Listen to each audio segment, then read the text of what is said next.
This is the San Diego Sports Junkies, a show for fans by the fans, with Josh Taylor, Justin Smead, and Jason Eidsmoe. We're talking Padres, Chargers, and Aztec sports. Gotta hit it to the right place. And he hits it out to center. Right center. Blackman's got a long way to go. He's still going. Off the wall. And it is off the wall. It takes a funny hop. Kemp is rounding second. He's heading to third. Gotta go. And Matt Kemp into third base with a triple and the first cycle in the history of the San Diego Padres. He will hand it off. Tomlinson plows his way towards the goal line. LaDainian Tomlinson, one step closer to football immortality. Tomlinson has tied the single-season record. And the handoff to Tomlinson. Left side, and he will gallop into the end zone. Charger fans are witnesses to history. Pope thought about it. Now steps up. And the freshman hits the jumper at the buzzer. Well, this kid is some prospect. Big-time length, big-time game. Pope straightaway three. Count it. Malik Pope. Pope off glass and good. On the other end, Joel doesn't miss that one. Shepard alley-oop to Pope. He got up there. Oh, wow. It's time to let your voice be heard.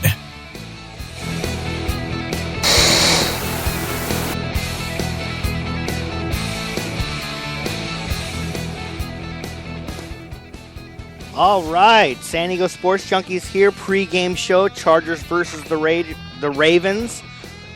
We are the San Diego Sports Junkies, a show for the fans. By the fans. Jason and Justin are the junkies that are going to be with you today. Justin is coming in on the phone line. I'm here in studio / living room.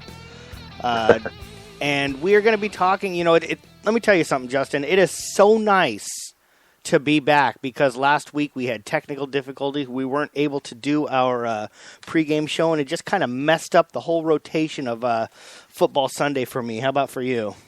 Yeah, we get into this groove every pregame, and it's kind of therapeutic for me to get what I need to get off of my chest before the game actually happens. So definitely missed last week, but we're back up and running. We had a little technical difficulty with a new system, so we're good. We're fine. Yeah, and like I had said on our Wednesday show, I have a feeling that the reason why the Chargers played so poorly was because we weren't able to get that pregame show going to get everybody fired up and ready to go. Yes, sir. I think a lot of people count on us for their daily intake of football knowledge. Yeah, and Raider haters in the chat room right now, and he said, and he's correct, by the way, he said Jason has post-traumatic stress disorder from the last game, and that is true. I'm still reeling from that. So, before we talk about this game, we got to talk about the elephant in the room, and that is you and I are going up against each other fantasy this week, huh? I saw that. Good luck to you. I've been on quite the roll in this league. I feel bad for you today. I really do. I feel bad that you have to play the juggernaut that is the Danny Woodsmeeds of the world. I've been having some good luck in that league this year, so I do have to brag about that a little bit. Yeah, you started out the season by smoking me in the in fantasy, and I'm going to be honest with you. You got Phillip Rivers as your quarterback, so I hope you destroy me. I hope you get like 200 points from Phillip today. That's a loss you'll take, right? The funny thing is I have Joe Flacco as my quarterback, so I would love to start out with negative points and have you start out with like a big 50 points or something. That would be great. Yeah, I can't see you doing any fist pumps when Flacco scores a TD. I don't see that happening today. Well, he's not going to, so that's why I won't have to worry about there that. You go. So, Chargers versus Ravens. Last year, we were at Cali Comfort watching this game, and we got to see a hell of a comeback. Right. What are your overall thoughts on Chargers versus Ravens today? What kind of things are you going to be looking for? Yeah, last year I got to miss that game with you guys. Unfortunately, it was my birthday weekend, and we watched it in an establishment having some beverages. But what a game that was! And here's a cool stat. Since M&T Bank Stadium is opened, the Chargers are the only West Coast team to ever beat the Ravens at home. They're 1-11, and the one lone loss was the the Chargers last season. Not many people probably know that. No. But we got to make it 2 today. This is a must-win game, Jason, and I know that term gets thrown around loosely quite a bit in the early part of the schedule. Not so much in the latter part, because now you're getting into colder weather games. Games mean more. That's it, Jay. I mean, this is a must-win. The Ravens aren't anything spectacular this season, although they have, lost close games, and the Chargers haven't lost close games. They've been blown out. And it's just, and they have lost close ones, but I'm saying last week was just an atrocious start to a football game. So yeah, I mean, this is a must-win football game today, Jay. I agree with you. The term "must-win" is thrown away way too often. I personally take that term seriously, and I actually agree with you. I think that if the Chargers do not win today, we can pretty much kiss this season goodbye. We have to go in. We always hate traveling east. Us as fans hate the 10 o'clock game because, I'm going to speak for myself. I like the 1 o'clock game. I like having time to kind of get ready. The good thing is they get that extra hour. We have the daylight savings time. Whether that helps or not, who knows? But they get the extra hour to kind of wake up and get their get loose and everything. Quickly, I got the inactives. I don't know if you've seen or not. Antonio Gates will be playing. Eric Weddle is out. We expected that. Teo is still out. Perriman has the what's it called? Was it the bicep or was it the pectoral? I can't remember. Pectoral muscle, yeah. He's out. Franklin is out with the knee. Donald Brown is out, healthy scratch. Mager, who's been starting to practice again with the hamstring, he's out.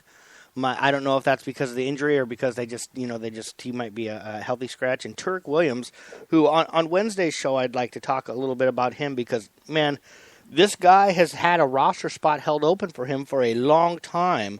I'm not sure if that was the wise choice or not because with all the injuries and stuff, I sure hope we get some extra special stuff from him when he finally makes it back because he's been clogging up a roster spot for the whole year. So, so it looks to me, Franklin, who's been out a lot this year, our offensive line is going to be pretty much all there. I know that some of them are battling injuries. DJ Fluker's been battling an injury.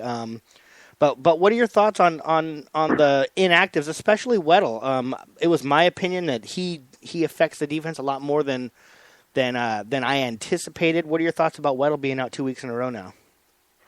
Yeah, I mean, it hurts. It does. I think I mentioned Wednesday's show. I don't know how much of a cog he as far as being a captain and a leader and getting guys in the right position, yes, he's very vital. But as far as his play this season, I don't see the impact that it's going to have.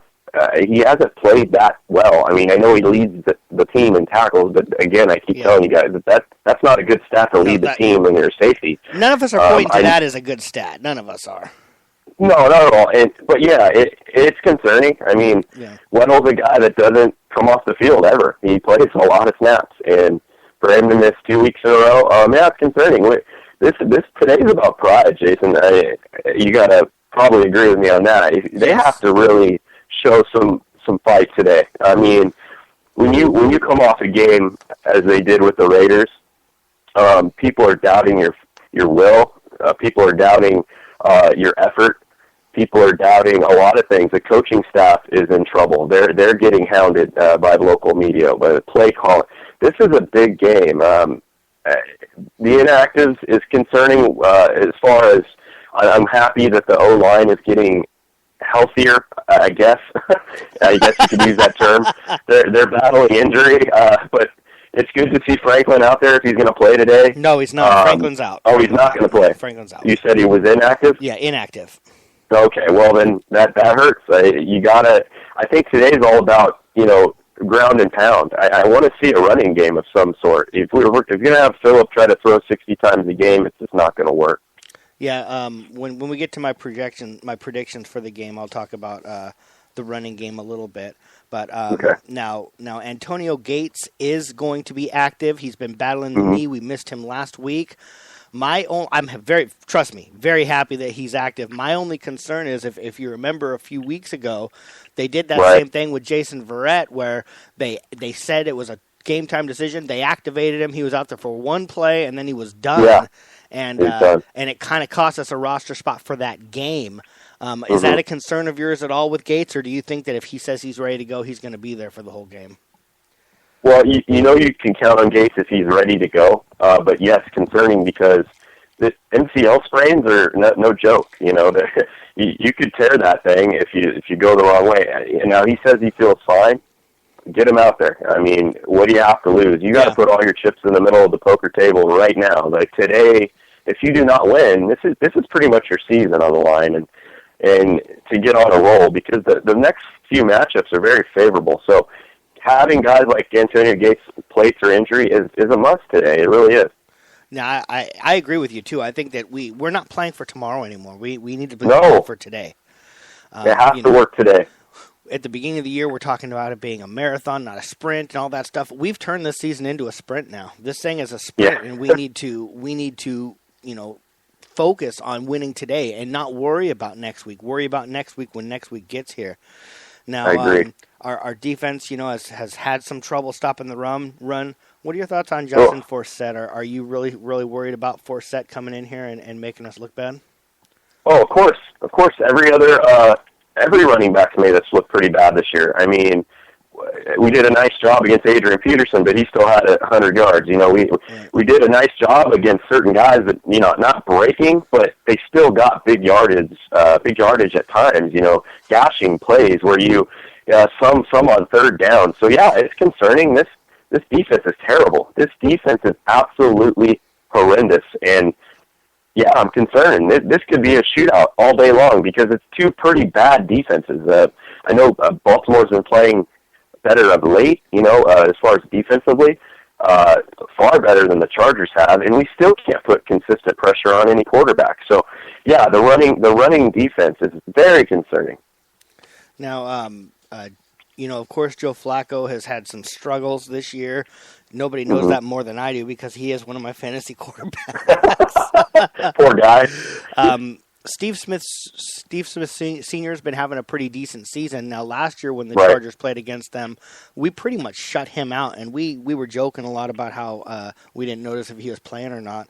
What are your concerns with Steve Smith Sr. and then also, of course, Joe Flacco maybe getting on a roll here a little bit against us? Does that concern you, or are you more concerned with the running game? I failed to hear. Did you say Verrett was playing today? Yes, absolutely, yes. Okay, then I'm not that concerned about Steve Smith.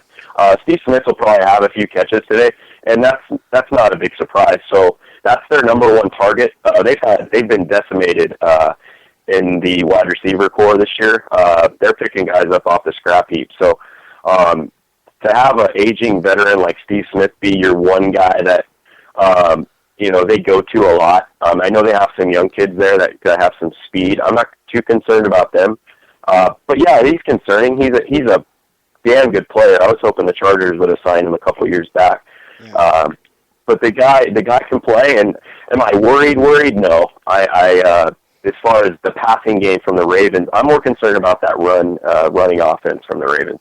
Yeah, I agree with you. The run is what concerns me more. Mikey just joined us in the chat room, asked if it's a must-win. I don't know if he caught the beginning of the show. Justin said yes, and believe it or not, Jason is on board. Jason, who does not throw that term around very, very loosely, agrees that it is a must-win. So, Mikey, that looks like Mikey says it's a must-win also.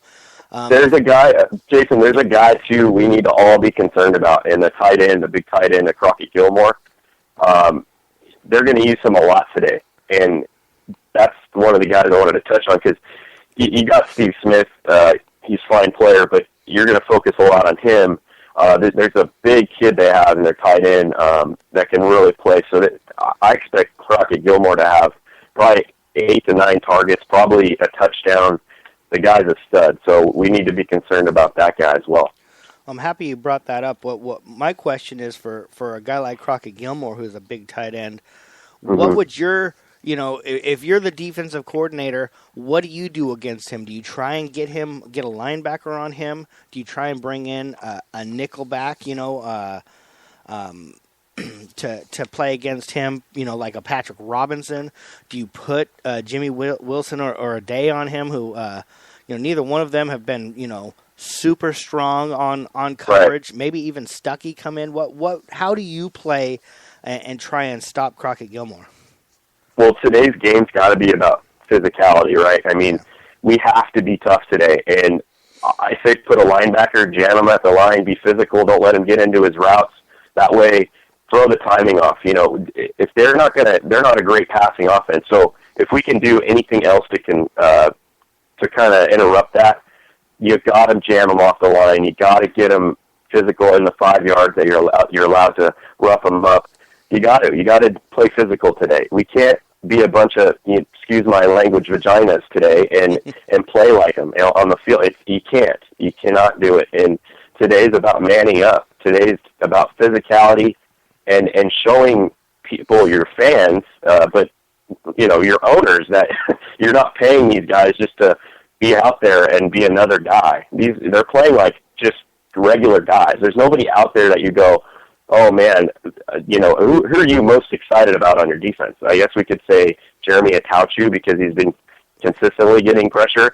Right. It's just, there's nobody you say, wow, I got to be concerned about that guy in the Chargers D. So being physical against the big tight end is a must today.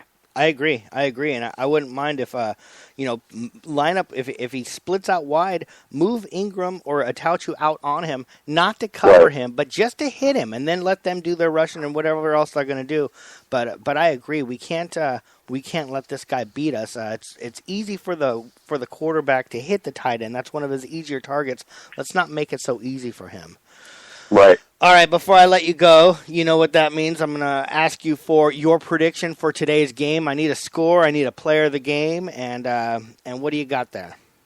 Well, I'm always been a realist with you, man. I think I bring that every week. I feel a certain way, and it's not because I don't like my team. It's not because I'm not a diehard. I'm the biggest diehard you've ever met, and I don't think they win today, and they've shown me nothing to prove me otherwise. And unless they establish a run today, which they haven't done all year, unless they play better defense against the run, which they haven't done all year, unless they're better against pass coverage, name something positive that they've done recently, and you can't. So it's going to be a shootout, because I think both defenses are terrible. 38-34 Ravens, and we dropped to 2-6. And I hate to say that, but they have, what I always say, prove it to me. Yeah. So prove to me that you can handle being on the road. We have no road wins this year. So now you're expecting a team to travel cross country, struggling team, I might add. A lot of criticisms. We don't get the win, but in a loss, I believe, I think Danny Woodhead's going to have a huge day. I think they need to feed the rock to Melvin Gordon. Let the kid play football. I don't care if he gets stuffed for a yard. Let him keep pounding the rock. You got to let the kid play. You traded up to get him. Unleash the guy. Let him out there all day long. That would be my one thing to the coaching staff today. I agree with you. At least first and second downs, let's leave him out there, and third and short as well. Right. I'm going to let you go. You enjoy your football Sunday. I really hope to talk to you later on about a Chargers victory. And, that'd be nice. And we all have different attitudes Wednesday. Yeah, no, I agree, man. As always, go Bolts, and we got to get this victory today, man. It's just there's no tomorrow. It's today, and got to play football, man. I agree. Thanks a lot, Justin. I look forward to talking to you on Wednesday, man.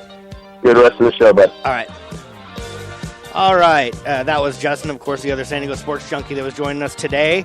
I'm going to take a quick break. We're going to be back with Jake Hefner. We're going to go over specifically what the Chargers need to do offensively and defensively to win this game.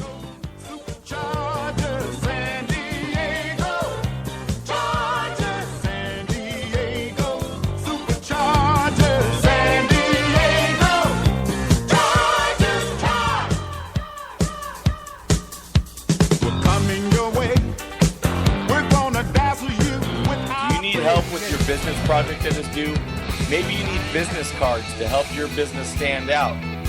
We at San Diego Sports Junkies got you covered. SK Digital Imaging can do it all.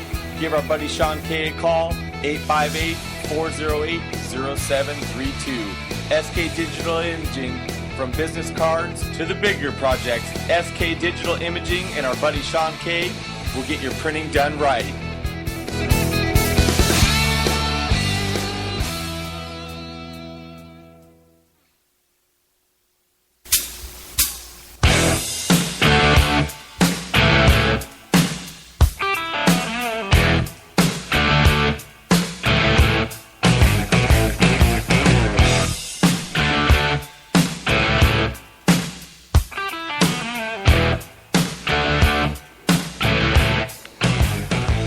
All right, you know what that music means. That music means the best segment of our show. It is time for Jake Hefner to come in here, break down Chargers offense, break down Chargers defense, and tell us what they are going to have to do and what they are going to do to win this week. Jake, welcome back, Hemp Man. How's it going? It's a good Sunday, especially after Halloween. Hopefully we can make it even better with a Chargers victory today. Yes, I was wondering, first of all, I was wondering how hungover you were going to be from all the Halloween parties you went to last night. Well, surprisingly, not so much as what I expected, and that was probably because I spent about 3 hours cleaning off basically all my makeup and everything like that I did in the shower. So it basically kind of took whatever hangover I was going to have away. So I actually feel nice and refreshed this morning. So you spent your morning cleaning off your makeup, so it was like any other day, not just Halloween, huh? Touche, sir. Touche. All right, so the last time the Chargers and the Ravens played, the Chargers had one hell of a comeback victory. We're hoping for the victory part, but of course we don't need the comeback. We're going to start with the Chargers on offense. What stands out to you offensively, what the Chargers need to do against the Ravens, and how successful are they going to be? What do you think there?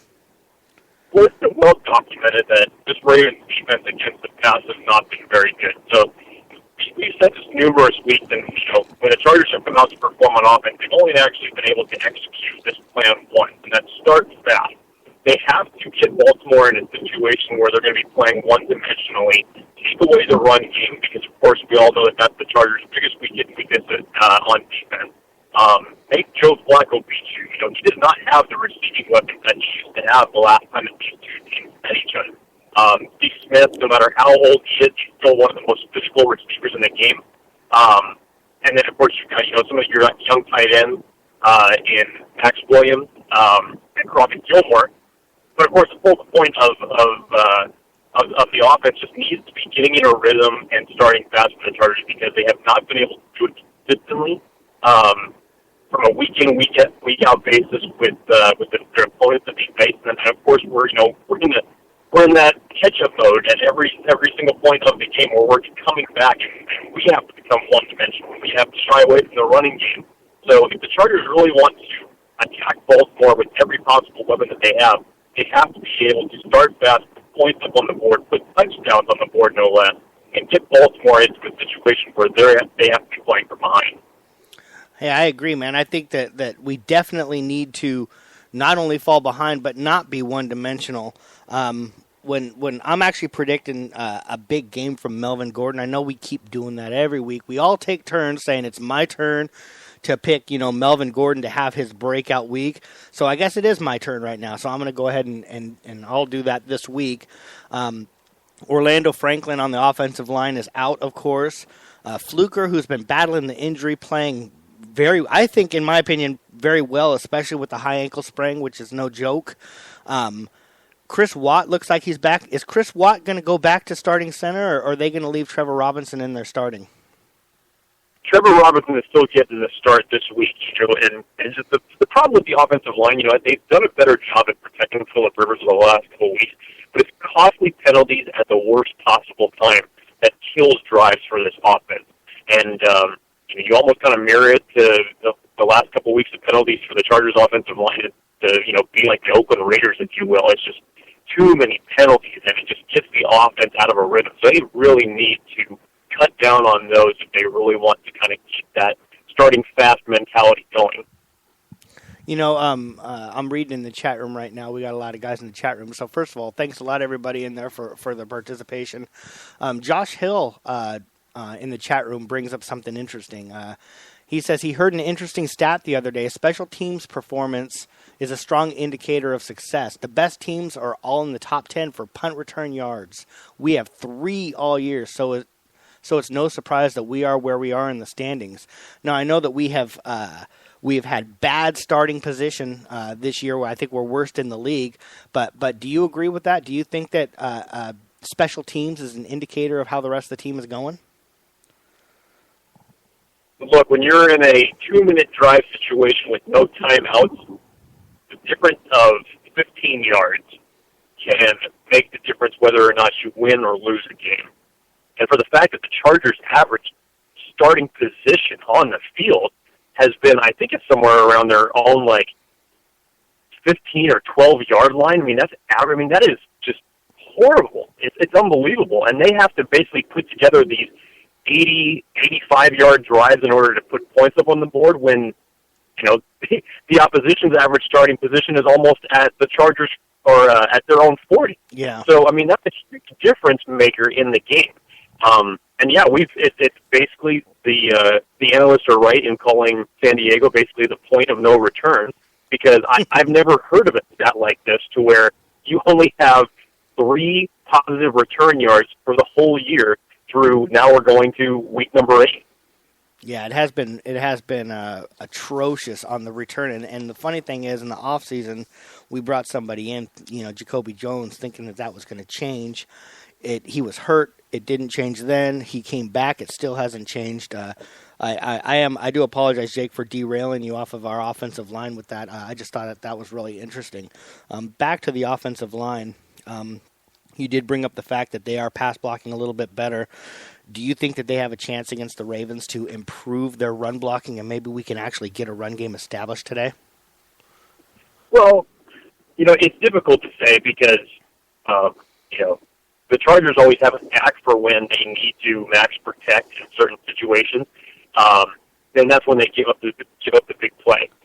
And, this all depends really on scheme formation and how they're going to battle these linebackers. Obviously the Baltimore Ravens lost its speed to their defense at the beginning of the year, and Terrell Suggs. Mm-hmm. But on the opposite side, they got Elvis Dumervil, who's no stranger at all to putting Phillip Rivers on his back from the time that he did that while he was with Denver. And, they can still get creative in the way that they blitz and get after quarterbacks. They're not the powerhouse that they once were, so the Chargers can take advantage of the talent level that's no longer there. But at the same time, they just really have to get into a situation where they are taking away the blitz, the pass rush package that Baltimore could potentially bring, which they will, and do it and get creative with the offense. Dump it down into some screen passes. Take away that extra linebacker that's coming on the blitz to try and get the Phillip Rivers. Make the defense play into your hands as far as how you're going to dictate this offense and how it goes. So it's really all based upon the offensive scheme that the Chargers can really improve what they have to do at this game. Now we got somebody that we'll all recognize. He's not starting, of course, but Sharice Wright was picked up by the Ravens this year. He's on the Ravens now. Now, talent-wise for the Chargers, he wasn't, that great last year. He certainly didn't do anything that made the 49ers happy that they signed him. So I'm not talking about going out there and making a bunch of interceptions and stuff, but should we be worried at all with Sharice Wright having been on the Chargers last year, maybe being able to help out a little bit with some defensive calls out there, or maybe this week in practice kind of giving them some ideas of some tendencies of Phillip Rivers? From Sharice Wright's standpoint, I don't think it's going to be that big of a thing to worry about. It was more of a thing to worry about when you had going up against your former coach in Minnesota earlier this year, and we all saw the results of that happening. But from Sharice Wright's standpoint, I don't think he played a single snap for the 49ers while he was there, and really Baltimore signed him because they were so desperate at cornerback. So I don't really know how big of an impact that's going to have if at all today. But again, one guy on that defense I don't think is going to be able to change their outlook for it. It really just comes out to simple factor of execution for the Chargers and getting the ball rolling quickly. Now, prediction-wise from you with the running backs that are going to be active today, Melvin Gordon, Danny Woodhead, and Brandon Oliver, who do you want to see take the most snaps? I'm going to go out there on a limb right now and say I'd love to see Melvin Gordon take the most snaps of those guys. Who do you want to see take the most snaps, and who do you think will end up taking the most snaps? Well, I think I can speak for everybody in San Diego that I would like to see Melvin Gordon take the most snaps in this game. And the Chargers still have not figured out how they properly want to use him yet, and that's where the issue really lies. So they have to figure out how they're going to do that first in order to dictate how many carries he's really going to be getting a game, and then potentially, as time goes on, gradually increase his workload. Now with Danny Woodhead, nobody says that he cannot carry the rock and get you the yardage that you need in certain situations. But again, he's still in certain case scenarios, in certain offensive packages, he is the right option and he's the wrong option. And that was case in point, a couple weeks ago on the goal line in Green Bay. I don't agree for the fact that he was the running back that should have been taking that run. I agree with the concept of running the ball at that stage, but he wasn't the right guy to have going up stacked against 8 guys in the box in a goal line package. So I would hope that the offense, after Melvin didn't really get that much playing time last week, that they'll give him a chance to redeem himself this week. I think he'll get somewhere in the area of maybe about 20 to 22 carries hopefully this week. That's optimistic, of course. But again, that's all really dependent on if the Chargers can get off to a fast start and really get the run game going. If they can't and they fall behind, then you're really going to lose an opportunity to utilize Melvin Gordon in this game. One thing that Justin and I were talking about before you came on, Antonio Gates was going to be a game day decision. He is active. He is going to go.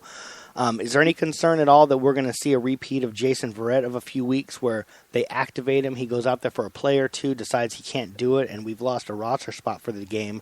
Or do you think that he's going to be good to go all game long? It could be. Nobody questions Antonio Gates' toughness, that's for sure. Right. But at the same time, I think it more or less shows that, that the Chargers may be needing their full complement of weapons to win this game. And maybe they realize they need him, even if it's less than 100%. And we all know that Gates can play at less than 100%, but it's how effective he can actually be, when catching the ball and what type of movement can he actually make. Personally, I think that the Chargers could do just fine without him out on the field this week. And I think they should, for someone at his age, they should be giving him the most rest possible. So I don't necessarily agree for the fact that he is active out there on the field today. Hopefully he's just not going to do any more damage that's already been done to his knee. The only thing I'll disagree with you on that is at the beginning of the year we talk about, the season is a 16-game marathon, not a sprint. But with the way the Chargers have played early, I think that they've turned this from a marathon into a sprint. And we need to not worry so much about next week, and we need to concentrate on this week. And if the Chargers think that a healthy Antonio Gates gives them that much more chance of winning, I say go for it. We'll worry about later on. Because like I said before you came on, I don't throw this term around loosely. But I do believe that this week is a must-win. What do you agree? Do you think this is a must-win, or do you think we need to save that for later? I think the next 3 games that you have on your schedule, actually 4, are must-wins. And one could actually make the argument that you really only have leverage, possibly, for one more loss for the remainder of the season.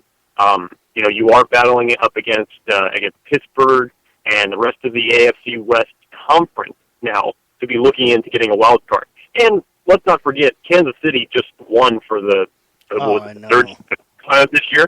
So if you now fall behind today, you're now in last place in the division. So you're really going to be in a tough spot looking up at the rest of the teams in your division as well as the conference. So there could be a potential argument here that the Chargers don't have any more losses to give because of the situation that they put themselves in. So I don't think it's wrong to think of this week nor any other week from here on out that it's a must-win situation. Well, I agree with you, and I hate the fact that I have to agree with you on that, but I do. It's time to switch over. We're not going to go to break. We're just going to go straight from the offense to the defense. Defensively, Joe Flacco has struggled a little bit this year. Steve Smith's having a pretty decent year. Justin Forsett is making good defenses look bad, so I'm a little bit worried about what he's going to do to us. So let's start out with Justin Forsett. What are your thoughts on him? Are we going to be able to stop him? And if so, what do we need to do to be able to stop Justin Forsett? I haven't seen anything yet from the Chargers' run defense, even against mediocre running backs, rookie running backs even, that have shown me that this team is capable of stopping the run. I just haven't seen it. And until that's proven otherwise, I will keep going down the track that is the weakest part of this Chargers team. And offenses have caught on to it, and offenses have chose to attack it every single game. And we all know what eventually comes down is that you run enough times against the Chargers defense, and that big play is shortly following afterwards. And it's going to come to bite you. It's just going to wind up eventually. It's just a matter of time before it's finally done. So if Justin Forsett, who's become an exception to the rule as far as 30-year-old plus running backs in the league, can get himself going and get into a tempo where the Baltimore can attack the Chargers from a multitude of different levels, they are going to be in a lot of trouble in this game. Make no mistake about it. Yeah, I'm really worried too, and I've been really frustrated this year. You watch teams line up in a regular pro set offense on 3rd and 5 and just run it and make first downs. Like they're not afraid of us stopping them at all, and it's very frustrating. Now, we got Manti Te'o out, of course. Anybody who listened to last Wednesday's show has some sort of an idea what my thoughts are on Donald Butler. Butler's going to be out there. I assume he's going to have the green dot on the back of his helmet still. Who's going to be lining up next to Donald Butler this week? Are we looking at Kavell Connor? It'll be Kavell Connor, I'm sure, and then it'll be interesting really to watch how they shift personnel at that position, because obviously you're going to get another mixture of, Nick Dzubnar in there, and now just earlier this week as well, you just signed on 30-year-old Joe Mays, who the team had met back during the first part of free agency period in March. So now you're going to have a little bit of a different look in the middle of the field, and this could actually be another way that Baltimore could attack this defense, because you have a lot of not necessarily inexperience, but at the same time just different personnel that's not used to either starting or playing with one another as a unit. Look for the Ravens to utilize their tight ends over the middle of the field that they can then use to attack that aspect of the Chargers defense. So that's definitely a position to watch. It should be interesting to see if anything improves over what we unfortunately have had to witness the last couple of weeks, but it's definitely a position that should be concerned about, that's for sure. Yeah, I'm really concerned about that. We were getting some pretty good play out of Manti Te'o. I know that there's an argument out there for that, but let's just assume that I'm right, and Te'o had been playing really well. Kavell Connor comes in, and to me it seems like he's better at run defense. Joe Mays, I remember him when he was a Bronco. I don't know specifically enough about him. I'm assuming that he's going to be in there to try and help with the run. Nick Dzubnar, the only thing we've seen out of him is special teams, and I'm going to be honest with you, he's been out there a lot on special teams. To me, the only thing I remember hearing is penalties. Man, he's made a lot of penalties on special teams. What is his... is he out there? Is his preference to be back in coverage, or is he in there to be stopping the run? If I remember correctly, he's a little bit undersized. I would assume that he's going to be out there maybe in coverage a little bit. What are your thoughts on those guys? Well, I think he can play in both situations. I mean, we remember what his game was like in the preseason, where he led the defense in tackles. I think he had a sack in that game as well. So he can come at the quarterback from a lot of different angles. Now, again, preseason, going up against 2s and 3s is a hell of a lot different than coming in with a starting defense going up against a top quarterback for a team. So it'll be interesting to see how he's going to respond to certain situations. Obviously, we've needed him on special teams, and as far as him always being around the pile, yes, he has, and yes, he does need to cut down on the penalties.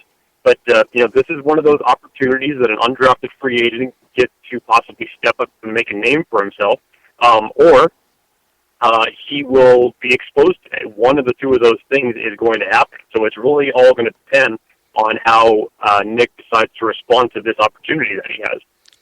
Moving on to the defensive backs, I was possibly a little bit hard on Jimmy Wilson last week. I was a little bit mean on some of the things that I had said about him. He was in there replacing Eric Weddle, which is, those are big shoes to fill.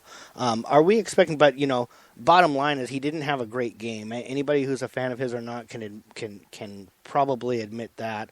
Are we expecting a little bit of a bounce back from him? A little bit more consistency out of him in tackling and in coverage back there, and what are we expecting overall from our secondary today? I would hope that the entire secondary you would expect a lot more out of after the performance that they gave up last week against Oakland. And again, you're in a similar type of situation where Eric Weddle is not out there. He's not wearing the green dot on the helmet. It again is going to reside with Donald Butler in terms of the play calling, the formation. So it is now going to be a responsibility of either, the entire secondary on their own to take full responsibility for where their coverage lies, or somebody's going to have to step up and really talk to people out there and tell them where they're supposed to go. It wouldn't surprise me, actually, if it's Jaleel Addae who is in charge of making sure that everybody is where they need to be in terms of the defensive secondary formations goes.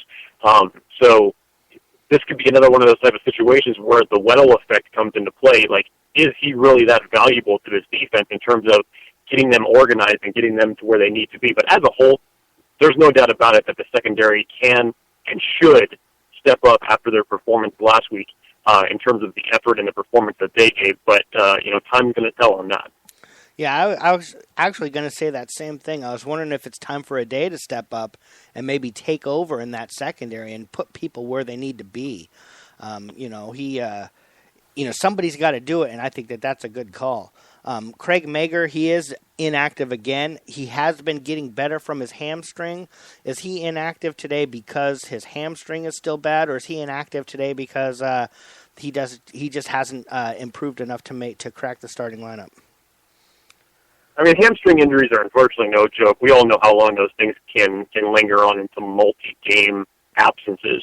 So I don't think we really have a lot of details on it.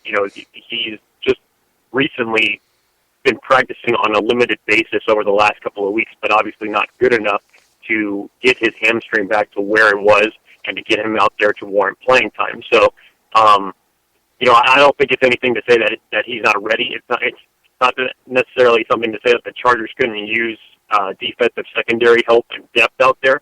So I think just, the hamstring injury is coming along a lot slower than probably he and the rest of the team expected.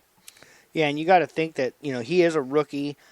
He's got a lot to learn, and you think that you need, if somebody out there is going to maybe mentally not be 100% ready, then if they're not physically 100% ready, it's probably a good idea to wait until he can at least get there. With Eric Weddle out, are we going to see a little bit more Darrell Stuckey out there on the field this week? Oh, yeah. Yeah, you'll see him in certain packages, obviously, because Jaleel Addae and Jimmy Wilson can't play the entire time out there. So you're going to see a shift in formation where Darrell Stuckey will come in certain packages. Maybe some third and long situations that he would be out there. Who knows? But yeah, I mean they're going to have to rotate him in and out, and he's going to be doing a lot of double duty today. That's for sure. Yeah, something else has been brought up in the chat room here. How about a defensive TD today? It feels like it has been forever. That's Darren in the chat room. You think it's time for our defense maybe to step up and get us some points on the board? It not only are they not able to stop people out there, but they're not making big plays either. What are the chances against going against Joe Flacco, getting ourselves maybe a defensive TD today? I don't disagree that it's long overdue for the Chargers defense to step up, but set your goals the right way here. I mean, let's number one, let's get to the quarterback. Let's number two, let's actually create a turnover. Just these things that have eluded the Chargers so much in the last couple of weeks. They just have not been able to do these things. And then, they always say whoever wins or loses the turnover battle is the difference in the game. And unfortunately, over the last couple of weeks, the Chargers have allowed those things to happen against them. So the defense just really needs to step it up. And, for everything that we've talked about as far as we thought that the pass rushing ability of the Chargers linebackers was going to be much improved. We were expecting, bigger things out of the front seven. Of course, that hasn't happened at all. And it really just all depends on if.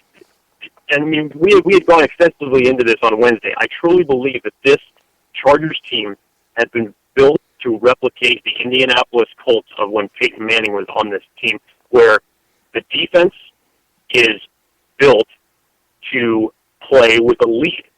And when the offense can get out to a good lead, that can mean that their defensive coordinators can take a little bit more risks, have those linebackers pin their ears behind their head, and let them go. So, unfortunately, because of the Chargers' lack of size that they have, they've been having to play from behind a lot. And they've been getting tired, and they've been getting out-muscled, and this is not what this defense was built for. So they really haven't, I'm sure, had the opportunity to do everything they really want to execute with this defense, probably because the Chargers, in reality, have not played a complete game this entire season. I agree. They have definitely not played a complete game this year.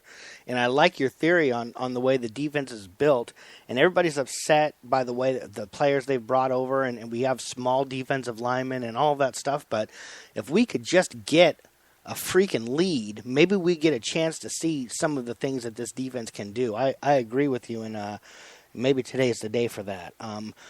Before I let you go, so you can enjoy your football Sunday, Jake, and as always, we appreciate you taking the time away to join us. What's your prediction for this game, score-wise, and who do you have for a player of the game? This is such an enigma of a game, because now you're talking about two teams that absolutely are just flat-out desperate for a win. And Baltimore, in this type of situation, could even need a win more than the Chargers do. It's strange to say that. But this is going to be an interesting contest of affairs because, the way that Baltimore has looked over the last couple of weeks, the way San Diego has looked over the last couple of weeks, Baltimore is no slouch at home. Let's just get that right. They don't like anybody coming to their own house and beating them. So the fact that the Chargers are on the road when we know that they have struggled there is definitely an issue that could come back to ultimately become another loss at the end of this day. It's just so hard to predict what the Chargers are going to do this year because every time that you've expected them to come out and have their heads right and do something, they've done completely the opposite. So I'm going to try and do the same thing here in terms of reverse psychology, see what happens. That I'm actually going to be picking Baltimore in this game, 20-17. And I'll still say that the player of the game today is going to be Keenan Allen for the Chargers. But hopefully the reverse psychology actually works in the strategy that I'm saying that maybe, just maybe, the Chargers will come back off of two heartbreakers and an abysmal loss to the Raiders over the last 3 weeks and finally just be able to get something going. Well, I sure hope you're wrong. Justin earlier came in and predicted the Chargers to lose. I hope you're wrong. I know you hope you're wrong. And I look forward to discussing how wrong you and Justin were next Wednesday when we're talking about Charger victory. Hey, I've never been against the policy of eating crow whenever it comes to getting a Chargers victory in return, that's for sure. Nice. We look forward to talking to you. And thanks again, as always, for joining us and making our show so great, Jake. Absolutely. Thanks for having me on. I appreciate it. Enjoy your Sunday. All right, we'll do. All right, that was Jake Hefner from ProFootballSpot.com coming in, helping us out. I'm going to take a really, really quick break. I'm going to come back. We're going to be talking predictions. I'm going to go over everybody else's prediction. I'm going to give you mine. Anybody out there in the chat room, you want to throw in your prediction, bring it up in there. I know Josh Hill's got one I just read. And then if you want, you can call in 619-866-4567. We'll take your quick prediction in the last segment before the game.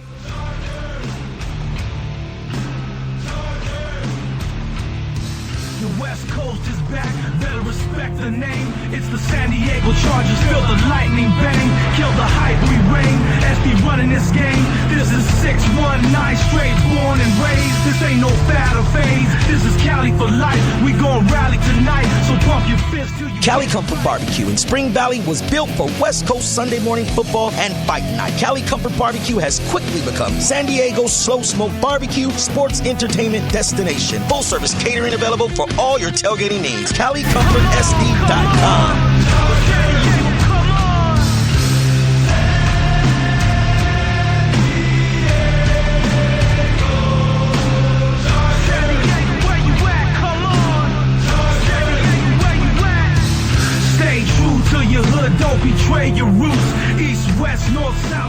All right, we're back. This is the final segment. I'm going to try and get out of here a couple minutes early so everybody has time to get set, ready to watch the Charger game.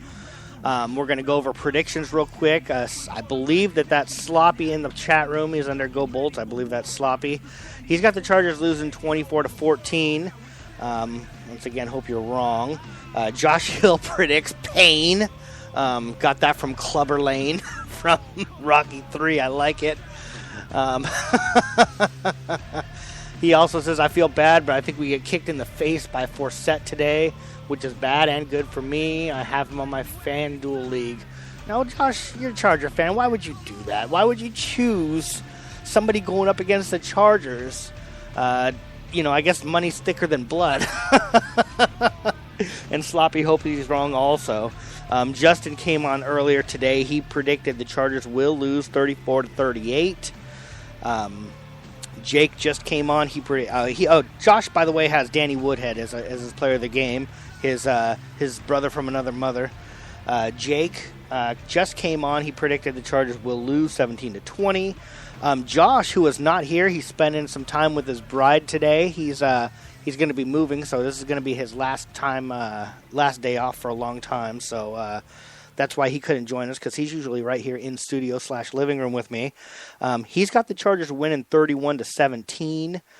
He's got Keenan Allen as the player of the game, and he's got Keenan Allen going 8 receptions for 108 yards and a touchdown. Josh Hill says stats don't lie, my friend, and he is right about that, but I still hope he's wrong. I have the Chargers winning 37-17. I think that this is the week where we decide we're done. We're done getting kicked in the face. We're done getting our asses kicked. We're going to come out. We're going to come out hard. We're going to come out strong. And we are going to show everybody what the Chargers can be and what they can do. I also got Melvin Gordon being the player of the game. Like I said earlier, we all take turns picking him being the player of the game. We all take turns with Melvin Gordon having his breakout game. We all take turns saying this is the week that he scores a touchdown. This week it's my turn in the barrel. And I'm saying Melvin Gordon has 100 yards rushing. Melvin Gordon has 2 touchdowns. Chargers win 37-17. It's a no-doubt win. Josh Hill wants to know if we score all 31 points in the second half. He's asking Josh that. Josh is not here. I think that the Chargers get out to a lead, and then we are able to actually, just like Jake said, get to show what we can do while we're playing with the lead. We got to do it. It's got to, there's got to be a time where we finally put things together and we have something good to think about. After 2 really, really tough losses, after one absolutely ugly loss, it's time for us to get a fun, feel-good win where everything seems like it goes right. We don't have 17 offensive linemen limping off the field or getting carted off the field. So I'm just going to say, why not? I'm Positive Patty. Everybody calls me Positive Patty. I'm the Positive Patty guy here. I'm the guy who doesn't like to look at the bad, only likes to look at the good. And so that's what I'm going to do. I'm predicting the big victory by the Chargers. Raider Hater says Edge goes to the home team with a better head coach. Ouch. I know Raider Hater's not a big McCoy fan. We can talk about whether or not McCoy should stay or not on Wednesday, because I have some feelings on some thoughts and feelings on that as well.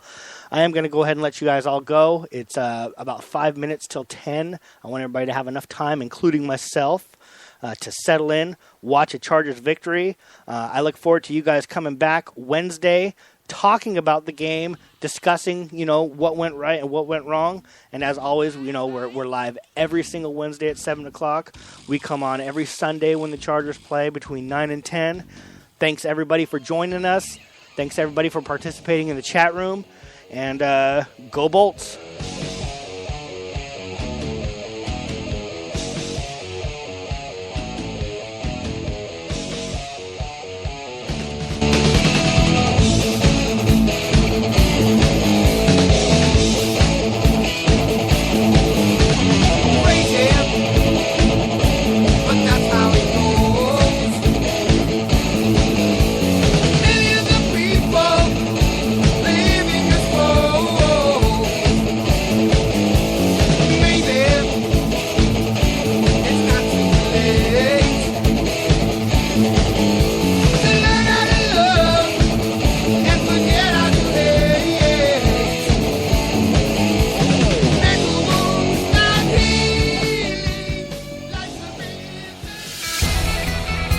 Thank you for listening to the San Diego Sports Junkies, a show for fans by the fans. Brought to you by Cali Comfort, home of the low and slow barbecue, and SK Digital Imaging with Josh Taylor, Justin Smead, Jason Eidsmoe, and Mike Maciejewski. Subscribe to us on iHeartRadio, on Spreaker, and on iTunes. Visit SanDiegoSportsJunkies.com for all your Chargers, Padres, and Aztecs news.